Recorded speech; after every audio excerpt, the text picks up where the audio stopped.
Hello, good morning students. இப்போ நம்ம என்ன படிக்க போகிறோன்னா மந்திர வாத்து. இப்போ நம்ம என்ன ஸ்டோரி படிக்க போகிறோம்? மந்திர வாத்து. மந்திர வாத்து. இந்த மந்திர வாத்து மந்திரமான வாத்து ஒன்று இருக்கு. ஒரு ஊரில் ஒரு விவசாயி இருக்கிறார். அந்த விவசாயி அவர் கோழி பண்ணை வச்சிருப்பாராம். கோழி பண்ணை வச்சிருக்காரு. கோழி பண்ணை வச்சிருக்கும் போது ஒரே ஒரு வாத்து. அந்த வாத்து ஒரு நாள் எப்பவுமே அவரு கோழி பண்ணைக்கு போயிட்டு வருவாராம். அப்போ வழியில் வந்துட்டு இருக்கும் போது ஒரு வாத்து அவருக்கு கையில் கிடைச்சிச்சு. அவருக்கு வாத்துல கை கிடைச்ச உடனே அவர் என்ன பண்ணாரு? அந்த வாத்தை எடுத்துட்டு போய் கோழி பண்ணையில் வச்சிட்டார். அடுத்த நாள் பார்க்கும்போது அந்த கோழி ஒரு தங்க முட்டை இட்டுச்சு. அந்த தங்க முட்டையை என்ன பண்ணாரு?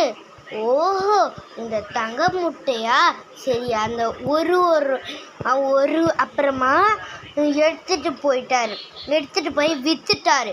விற்று காசு வாங்கிட்டு வந்துட்டாரு.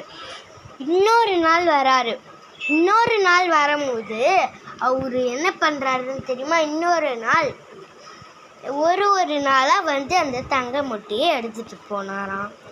அப்போ ஒரு நாள் அவரு நினைச்சாராம், எதுக்கு நம்ம இப்போ இந்த ஒரு முட்டையை எடுத்து நம்ம இது பண்ணுறோம்?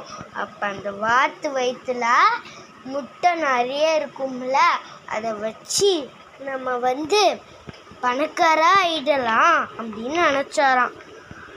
உடனே கத்தி எடுத்து அந்த வாத்தை கொன்னுட்டாராம். கொன்று வயிற்றை திறந்து பார்த்தா எதுவுமே இருக்காது. எப்படி? சோறு சாப்பிட்டதுன்னா இருக்கும்.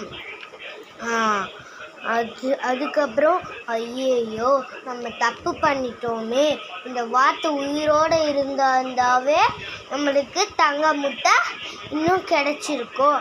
ஆனால் நம்ம அதை சாகடிச்சிட்டோம் அப்படின்னு அவரு நினச்சாராம். இதுதான் அந்த ஸ்டோரி. இந்த ஸ்டோரியை தான் நான் உங்களுக்கு சொல்கிறேன். ஓகேவா? Okay students.